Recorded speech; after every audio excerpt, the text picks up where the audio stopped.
This is CGTN, China Global Television Network.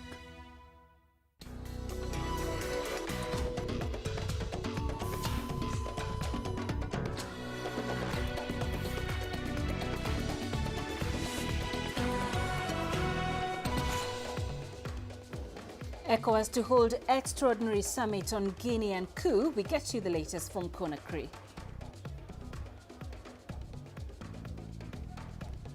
The Taliban fire shots to disperse protesters outside the Pakistani embassy in Kabul.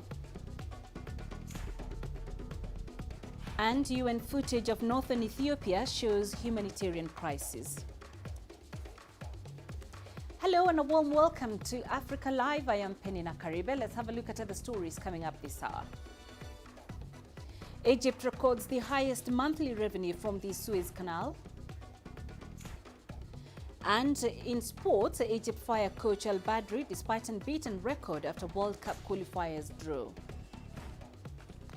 Let's begin the hour in West Africa. The Economic Community of West Africa is scheduled to hold an extraordinary summit on Guinea on Thursday.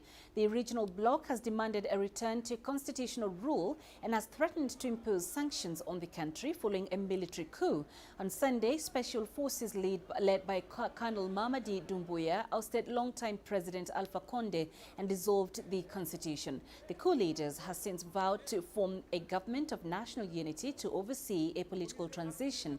As mining is the backbone of Guinea's economy, Doumbouya promised investors that activities and business deals would continue as normal. A global consultation will be opened to outline the broad framework of the transition, and a government of national unity will be put in place to lead the transition. The committee intends to reassure our economic and financial partners that activities in the country will continue normally. Mining companies are also asked to continue their activities. To this end, the maritime borders remain open for export and mining products. Following the latest developments is Tejan Bangura, a journalist in Conakry. Things were becoming normal. Let's say the population, the people of Conakry and the interior part of the country have now accepted, when I say accepted, because everybody seems to appreciate what has been done by the military officials, and people have turned back to their activities. People are now going back to work, shops and trades. People have now opened and everything's going on normal. Yesterday, for example, I was in the market and the market was full up as a normal situation.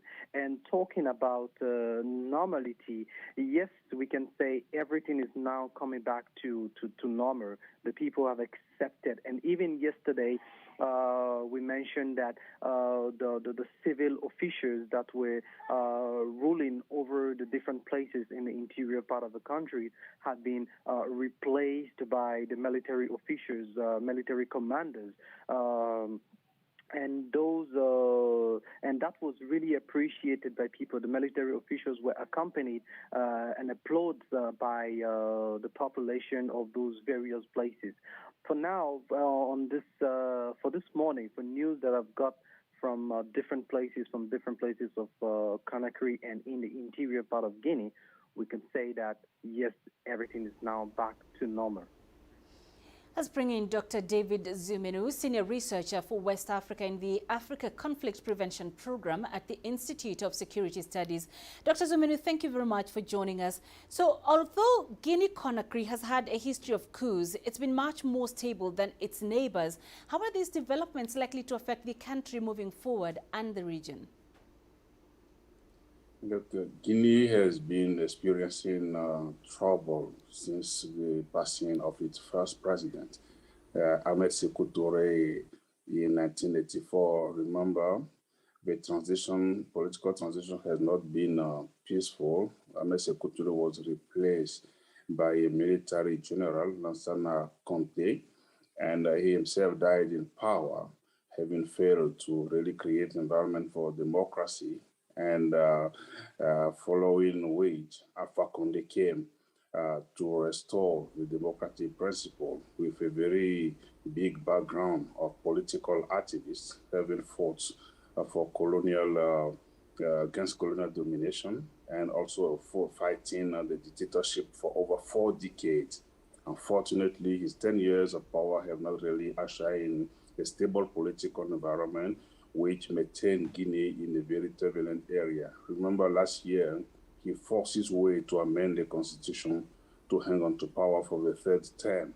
And that's where the premises of the development we are witnessing in already a very fragile region with what is developing in Mali, what's happening in Chad, what happens in Benin for the past few months.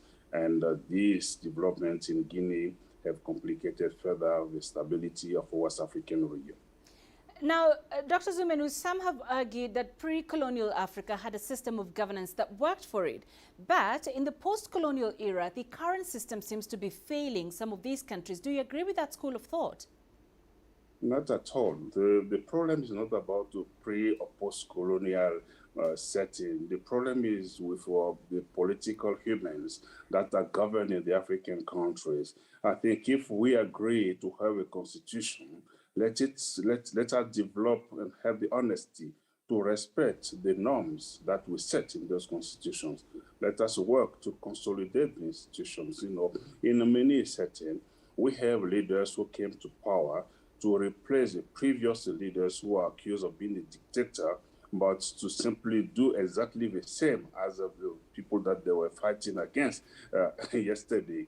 So the challenge remains, how do we genuinely commit ourselves to create a normative framework to really infuse the institutions of the capacity to lead our countries without resorting to personal rule, without resorting to the destruction of a political architecture to promote our family interests, our friend interests, our personal interests. That is the problem that we are facing in Africa. The debate is not about the post or pre-colonial. African citizens want freedom, and they want political actors who respect their freedom, who want to create opportunities for them to meet their socio-economic needs. And that's what many leaders are failing to do. All right, Dr. David Zumenu, we appreciate those insights. Thank you very much for joining us. At least 30 people were killed in a weekend attack by suspected rebels in the northeast of the Democratic Republic of Congo. Bodies of some of the victims were discovered on Monday at a village in Ituri province. Attacks against civilians have increased in eastern DRC since the government declared martial law in May. CGTN's Chris Ochamringa has more. The attack happened in Luna Samboko village near the border of Ituri and North Kivu province. UN officials initially reported 14 deaths, but 16 other bodies were later discovered by people who were searching for their missing relatives. The Congolese army has blamed the attack on rebels of the Allied Democratic Forces. The group has its origins in neighboring Uganda. It's accused of killing more than 1,000 civilians in eastern DRC since 2017. Hundreds of people have fled their homes in Ituri province due to the rebel attacks. The DRC government placed the provinces of Ituri and North Kivu under direct military control earlier this year in a bid to stop the attacks against civilians. And in August, President Felix Tshisekedi authorized U.S. Special Forces to support the Congolese army to battle the ADF rebels. But the killings have continued. Chris Ochamringa, CGTN, Kinshasa, Democratic Republic of Congo.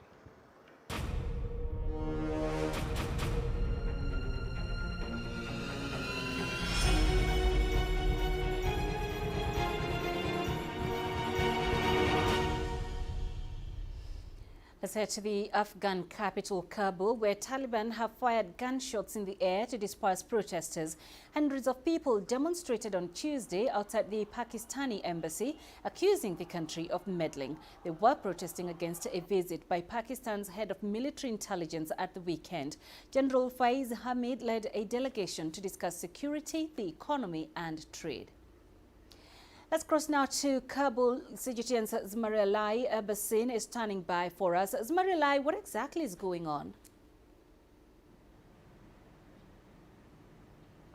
Hello. Well, there are protests in several parts of the country. Kabul, Mazar-e-Sharif and Ghor are reportedly witnessing protests from men and women.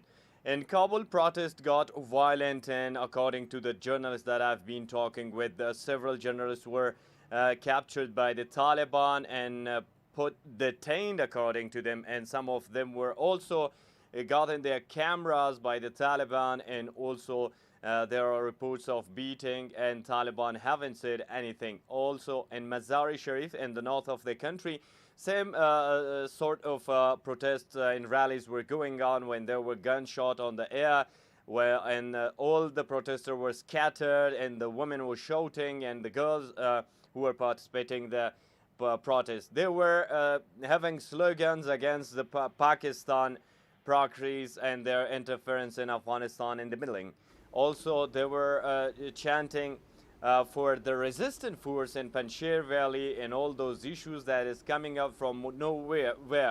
There are also reports that there have been airstrikes in Panjshir by the Pakistani forces, and vice versa. There are also resistant forces claiming that there were 3 airplanes strike the Taliban this morning in Panjshir Valley. Both of those claims are from nowhere. We got no source about this. So all these protests come out of the Ahmad Massoud, the leader of the resistance force in Panjshir, call upon the people to uprise against the Taliban and ask for freedom. This is the only not only issue that the protesters are demanding, but there are many other issues like women's rights, rights of education and jobs and everything else that they are fear of under the Taliban. Taliban spokesperson assured the protesters that this is not a good time for protesting in the country because there is no system made up, no government, so people must be careful about their security. And on the other hand, the Taliban, who have no experience of controlling the protest, they have aggressively fired on the protesters on the air, and there were also reports of beating up the journalists and protesters. Yet we haven't reached out to the Taliban, and they have not shown their recent reaction in this regard that I've been contacting them continuously. All right, so talk to us about the Taliban's work to form a new government. Yes, everything is awaited for the inclusive government that should be formed in the country, and the Taliban are emphasizing that they are all set and ready. Preparation are over in regard to the context, and the skeleton of the system is prepared according to the Taliban. But these are now the technical issues that is now taking time. But there are also rumors that there are fractions between the Taliban, and Taliban spokesperson Zabihullah Mujahid had answer about this at yesterday's press briefing. He said there is no fraction among the Taliban, and we've all sent invitations to several countries. The countries, some of them like Russia, have accepted the invitation, but they got a precondition saying that if there is an inclusive government in Afghanistan, they will participate in the inauguration of the new system and the ceremonies ahead in Afghanistan. While some other countries are still silent and they haven't shown any reaction, the USA, it's really early to recognize Taliban, and there would be no recognition, and Joe Biden already said, and you better know this, while there are also countries that are willing to work along with the Taliban, and also there are some countries have concerns about the government led by the Taliban forces. So the preparation are still at the same stage. There is no new thing today to talk about in regard to the government and the formation and establishment of the new system in Afghanistan. All right, Marilai Abbasin in Kabul, thank you very much. Meanwhile, the Taliban say they now have complete control of Afghanistan after announcing the capture of Panjshir. It was the last holdout against Taliban rule. Iran says the news from Panjshir is very worrying and condemns the Taliban's assault on the Afghan province. Iranian Foreign Ministry spokesperson Saeed Khatibzadeh said the country is investigating foreign interference. No party should allow this to lead to brothers killing each other, and the Taliban must honor their commitments under international law and also whatever they have already said. Putting the Panjshir region under siege, imposing hunger on its residents, and cutting water and electricity in the region, as per reported to us, is a source of concern. You're watching Africa Live. Let's take a short break. Coming up. The UN is worried over recent reports of fighting in Tripoli in Libya. And Kenya to have at least 10 million fully vaccinated against COVID-19 by the end of the year.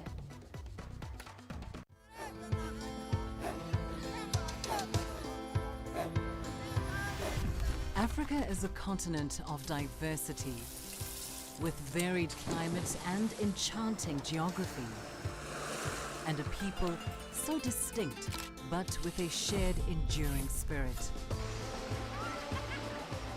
We are at the heart of the continent to bring you the untold stories. Let's have a look. We celebrate Africa as it shapes its own destiny. Tunis, Cairo, Juba, Ethiopia, Tanzania. Africa Live. Find your voice.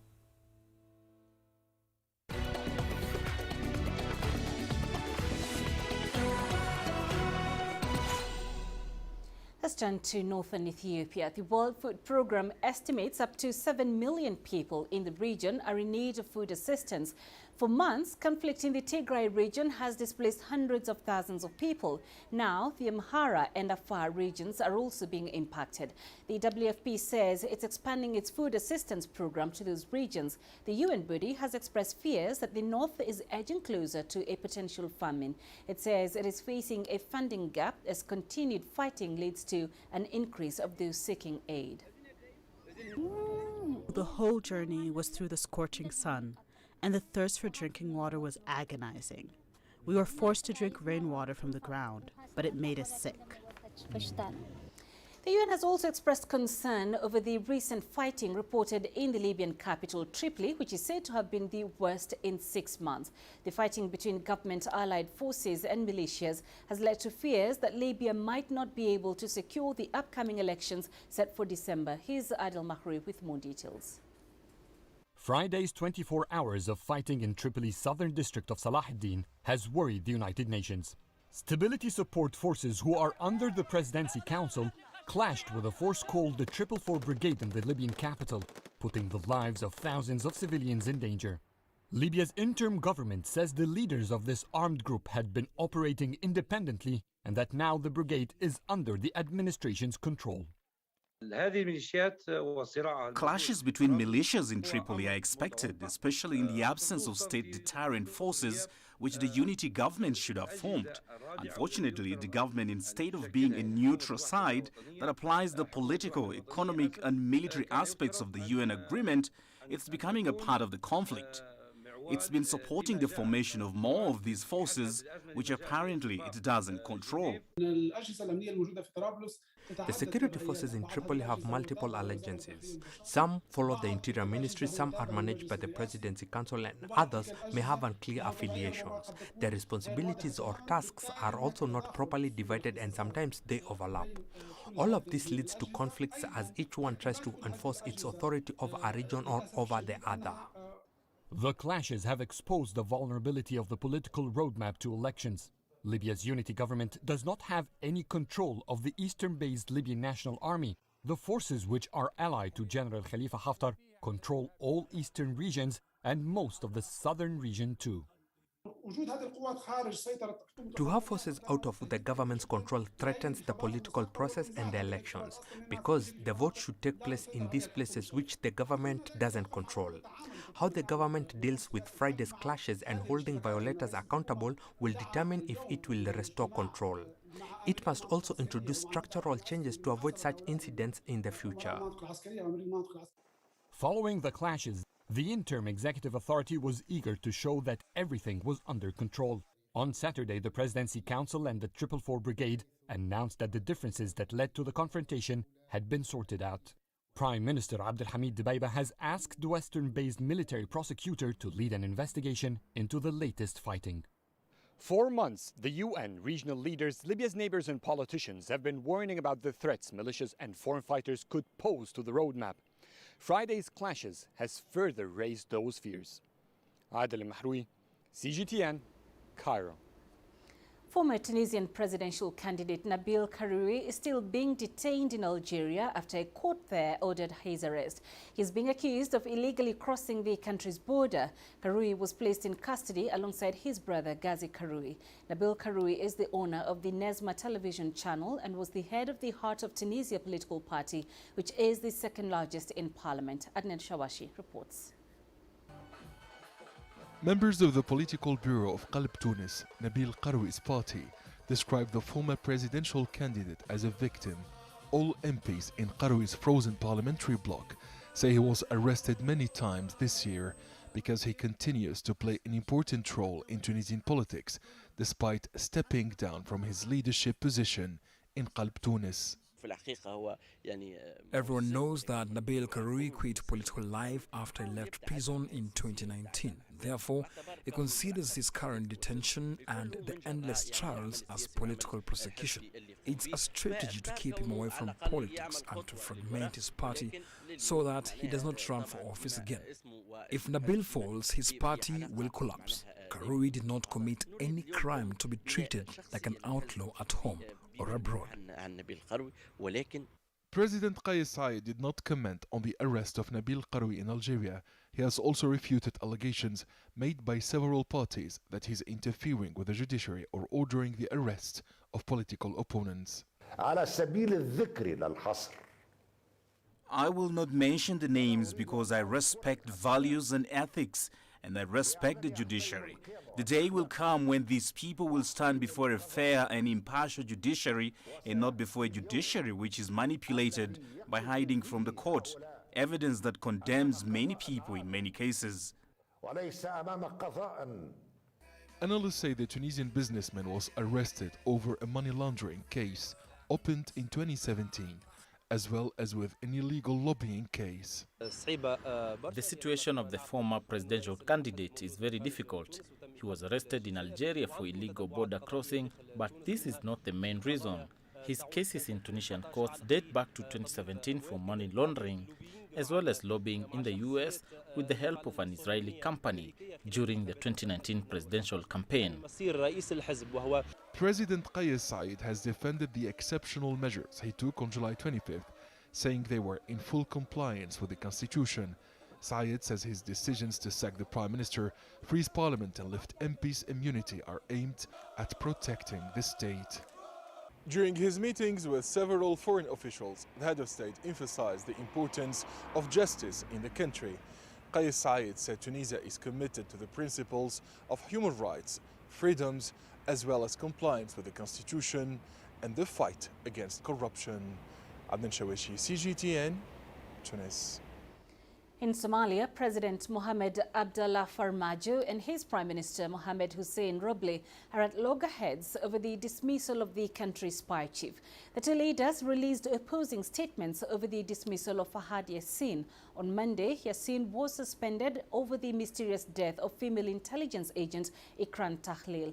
Prime Minister Roble expressed his dissatisfaction in a report released by the National Intelligence Agency, which claimed Tahlil was abducted and killed by militant group Al-Shabaab. President Farmajo defended the spy chief, asking him to continue with his work. Residents in Mogadishu say this fallout shines a light on issues of governance in the country. I am an old man. I have known the system of governance in all my life. People here don't know the system of governance. The president, prime minister, the cabinet or other arms of the government don't seem to know about governance. Everyone seems to be sharing their decisions on the social media, and that is not how we should govern. The article in the Constitution which grants power to both the President and the PM to appoint senior government officials is the weakness in our Constitution. The Constitution doesn't also detail the way forward when the President's term expires. There should have been a whole chapter explaining the powers during the transitional period. It is not there. It's the only Article 103 which states that the caretaker government will carry out routine duties. The United States has donated more Moderna COVID-19 vaccines to Kenya. The second batch of the donated doses arrived at Nairobi's international airport on Monday morning. Africa still lags behind in vaccinating its most vulnerable people compared to other parts of the world. CGTN's Nick Mudimba reports. Kenya has received an additional 880,320 doses of the Moderna vaccine from the United States. This is the second batch of the 1.76 million doses donated to Kenya by the U.S. government through the COVAX facility. Yes, we're doing something to make sure we're able to reach everyone, and particularly those who may be unable for one reason or the other to present themselves at the designated vaccination centers. This donation is part of the Biden-Harris administration's commitment to help combat COVID-19 around the globe. And it is based on the strong partnership that the United States and Kenya have built over the last 60 years. Kenya is also expected to receive another 2 million doses of Pfizer vaccines donated by the U.S. government in mid-September. More doses of the vaccine are expected in the coming weeks as the country aims to have at least 10 million people fully vaccinated by the end of the year. But as much as the campaign to vaccinate the vulnerable continues to gather pace, Africa is still lagging behind in vaccinating its population. According to the Africa Centers for Disease Control, so far in Kenya, 3,171,560 vaccines have been supplied. 2.95% of the population has been inoculated, meaning 2,792,309 vaccines were administered. Africa in general has administered 75.66% doses. First dose has been administered on 48.85% of the population. Second dose on 2.7% of the population, while 2.93% represents those who have been fully vaccinated. That pushes the number to 104.2 million as at 6th of September 2021.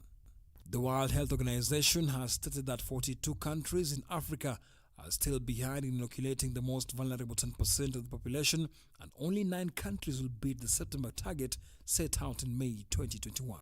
According to the European Centre for Disease Prevention and Control, as of September 6, 2021, European countries have so far fully vaccinated 263,083,779 people.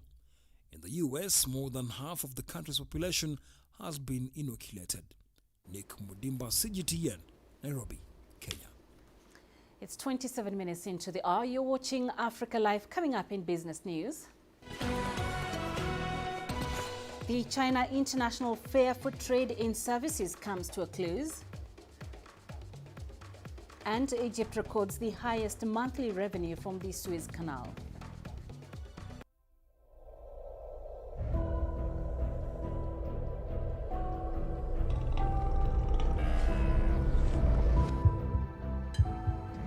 Taken me completely out of my depth, but at the same time it's exciting. It's new, it's different, it's a challenge. It's really exciting.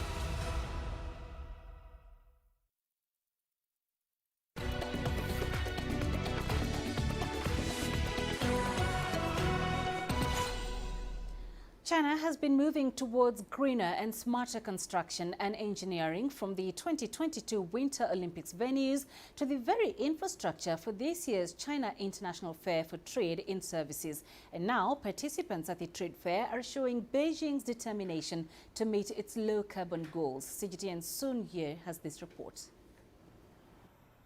Perhaps nowhere else in the Chinese capital better demonstrates Beijing's commitment and drive to go all green than here. The Shogang Park is a former steel-making complex that has been turned into a champion of a green lifestyle. It's a park now, turning its workshops into conference rooms and showrooms as it now hosts the International Service Trade Fair. 绿色低碳可装卸，因为我们都是 If you look at the city's exhibition halls, they are part of our green, low-carbon, reusable efforts. We can dismantle these steel exhibition halls for reuse too. And we also have other areas outdoors, built green, so there's no need for air conditioning.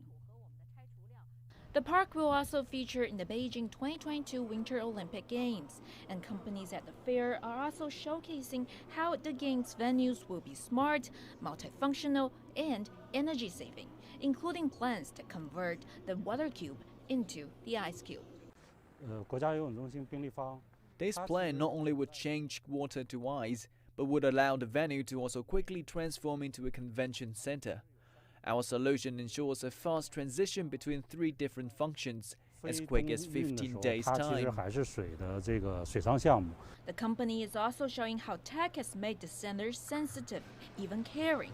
It keeps temperatures at -8.5 Celsius on the ice surface, but a stable 16 to 18 degrees for spectators. Also on show, new raw materials that go into roads and the highways to the Olympic venues. So what remains of the steel factory, including the rust and the pipes, remind us really that this is a thing of the past. Sun Ye, CGTN, Beijing. CGTN's Liu Yang is in GNY, the second venue of the China International Fair for Trade and Services. She joins us live from there. Liu, the fair comes to an end this Tuesday. What would you say stood out this year?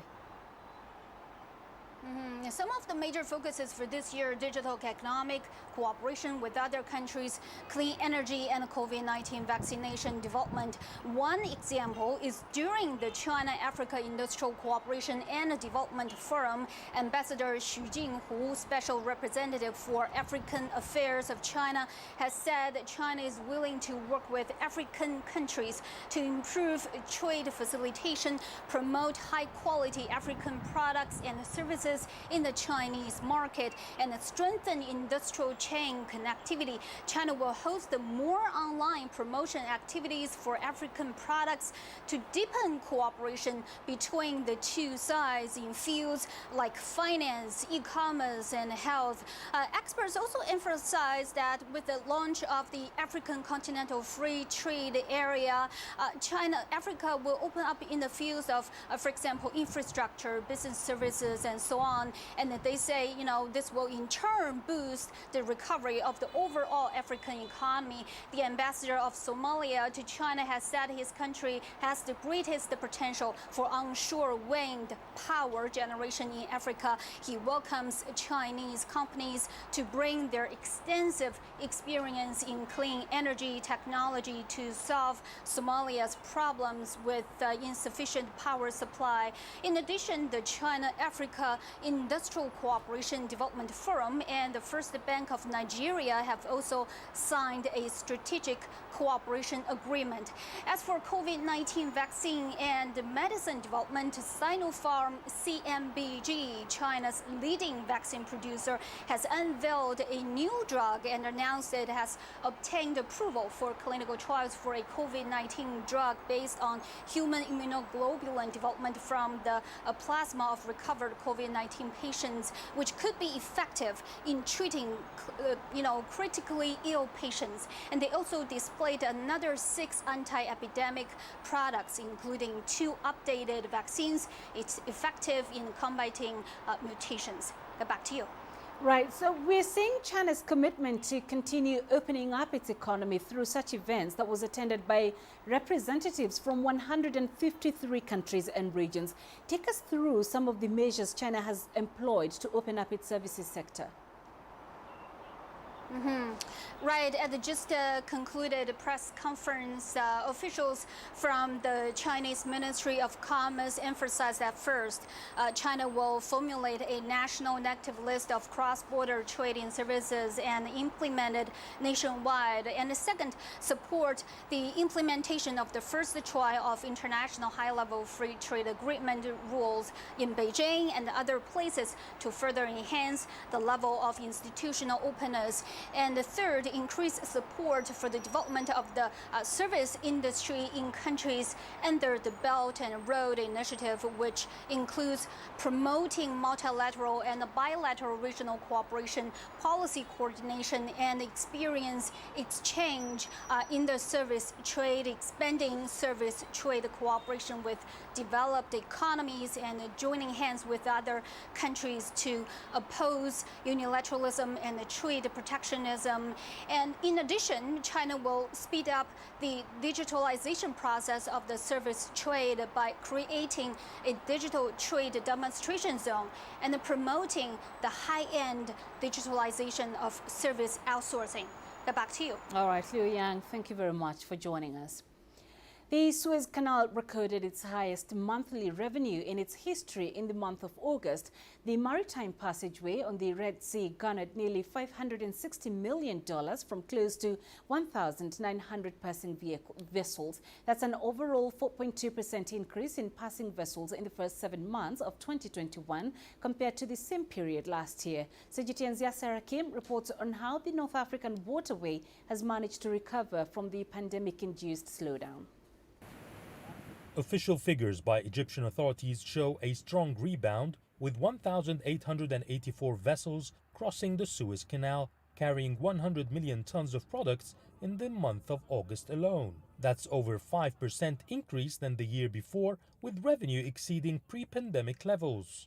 The Suez Canal has had a tough year, not just with the breakout of the coronavirus pandemic, but also with the 10-day saga concerning the Evergreen vessel, which has blocked the vital waterway earlier this year.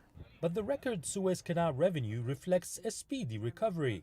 International trade and cargo traffic is increasing globally. Experts say it's also a result of a positive response from the Suez Canal authorities. The Suez Canal management is dynamic as it seeks to keep up the international developments. They are developing the southern sector of the Suez Canal to increase its depth to more than 70 feet from the current 66 feet, as well as widening the canal. There are big investments being made to adopt information technology in managing the maritime traffic. There are discounts given to many vessels, especially those going to Western Europe and the US, to attract the highest number of container ships. There's also been talk of an emergence of alternative shipping lines, like Russia's Northern Sea route. But experts believe the Egyptian canal is still unique. These routes are not competitive for many reasons. For example, the Northern Sea route faces freezing waters for 6 months a year, and it's costly because you need nuclear-powered vessels to break through the ice. Besides the strategic location, the Suez Canal is the safest waterway in the world, with the least number of incidents. In its 150 years, there were basically 0 incidents except the Ever Given one. It's the shortest maritime passage in the world to link the East with the West. The Suez Canal accounts for 10% of global trade. It's also a main focal point on the Belt and Road Initiative. In spite of recent challenges, the record $560 million monthly revenue means it's still the preferred route by international shipping companies. Yasser Hakim for CGTN, Cairo. Ethiopian Airlines is planning to resume flights with the Boeing 737 MAX jet by early next year. This is after reaching an out-of-court settlement with the U.S. plane maker over a deadly crash in March 2019. Africa's largest and most profitable airline has said it is now convinced beyond reasonable doubt that the model is safe after various modifications. CGTN's Gurum Chala has more from Addis Ababa. In March 2019, 157 people were killed after an Ethiopian Airlines Boeing 737 MAX plane crashed a few minutes after taking off from the Bole International Airport. The reason for the nosedive of the brand new aircraft was majorly blamed on the faulty software. That tragic story then led to the grounding of almost all of the MAX aircraft across the world. Ethiopian Airlines is Africa's largest and one of the most reliable aviation industry operator, and has been parking these multi-million-dollar planes over the past 2.5 years. But now ET says it's confident the embattled Boeing planes are airworthy and could return to a normal flying schedule as early as January 2022. Already, a number of countries have lifted a ban for the aircraft to resume flying. Sources at the Ethiopian Airlines said its engineers have been in close collaborative work with Boeing counterparts in finding a permanent solution to the 737 MAX plane safety concerns. Many still say ET must go the extra mile to build customer confidence when it comes to using the planes for passenger services once they return to the skies. Grumjara CGTN, Addis Ababa, Ethiopia. The Tanzania Revenue Authority says it is working to expand the scope for revenue collection by improving tax infrastructure and exploring new taxpayers. These strategies aim to ensure a friendly environment for taxpayers and to make sure the collection reaches the projection of about $9.4 billion in the next financial year. The Tanzania Revenue Authority has been running public education campaigns through the media and visiting trading areas with a message to promote proper uses of EFT machines and understanding the importance of paying taxes, and as well solving the challenges related to collecting tax. This move comes several months after President Samia Suluhu gave directives to the Revenue Authority to create a conducive environment for taxpayers that will ensure voluntary tax paying for the country's development.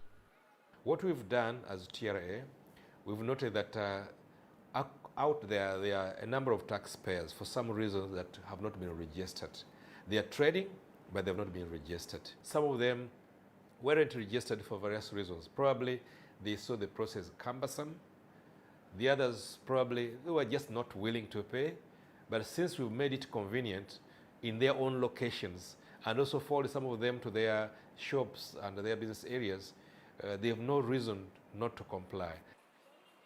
The registration of new taxpayers is expected to contribute to monthly and yearly collections that have also been growing. So far, the Tanzania Revenue Authority has been recording an increase in revenue collection, which is a result of the awareness on paying tax. This financial year, what is the target that has been given to us by the government is about 22 trillion Tanzania shillings. And that contributes to about 60% of the budget, apart from other sources that government has to put in to be able to meet its total budget. One important thing to remember is that we're also getting a lot of support from the government to be able to achieve this. And we've seen a good trend, seeing the collections from July and August. We are very optimistic that we'll have a very good year in terms of revenue collection. Tanzania will use the revenue to finance development, strengthen the capacity for industrial production and service delivery, as well as add value to agricultural products and ensure a competitive economy in the country. We administer tax exemptions that are an incentive to investors in certain specific targeted areas. For instance, for those who want to invest in agriculture or agricultural processing, there are quite a number of attractive tax incentives there to make them to be able to invest. For those who also want to invest in a car assembly, there are also some very attractive tax incentives there. For those who want to invest in pharmaceuticals, there are also very attractive incentives there. Apart from expanding the tax base, the Tanzanian government, in its 2021-2022 financial year, approved the changes in fees and tax systems. The country's goal is to promote investment in the country by ensuring tax incentives. Alexandria Majala for CGTN. You're watching Africa Live. Let's take a short break. Coming up, Tunisia immunization drive targets artists in effort to revive cultural sector. Join us in global business and see Africa through our eyes.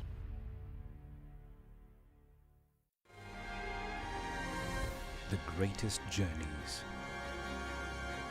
the greatest sights, the greatest adventures. Here in Qanater, this weir allows the locals to walk on water. We're far more than just TV news. We're your passport to the wonders of Africa. To bring you stories of struggle, survival and hope.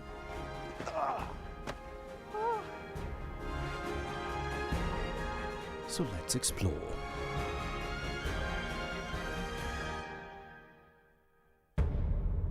CGTN. See the difference.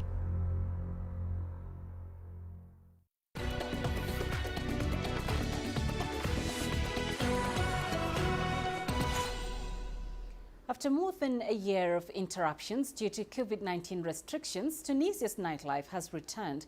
The health crisis has affected tens of thousands of people who are part of the nighttime economy, including artists, barmen, waiters and security guards, among others. Adnet Shawashi tells us more. Tunisian authorities have inoculated more than 10,000 artists since last week's launch of the vaccination drive targeting all professionals working in the cultural sector. The vaccination drive is organized by the Cultural Affairs Ministry and the Health Department in partnership with several labor unions and associations. It targets all Tunisian artists and people who work directly or indirectly with the cultural fields. We've set up a database with tens of thousands of names and beneficiaries throughout Tunisia. Thousands of sound and light specialists, as well as technicians, have received their first COVID-19 doses.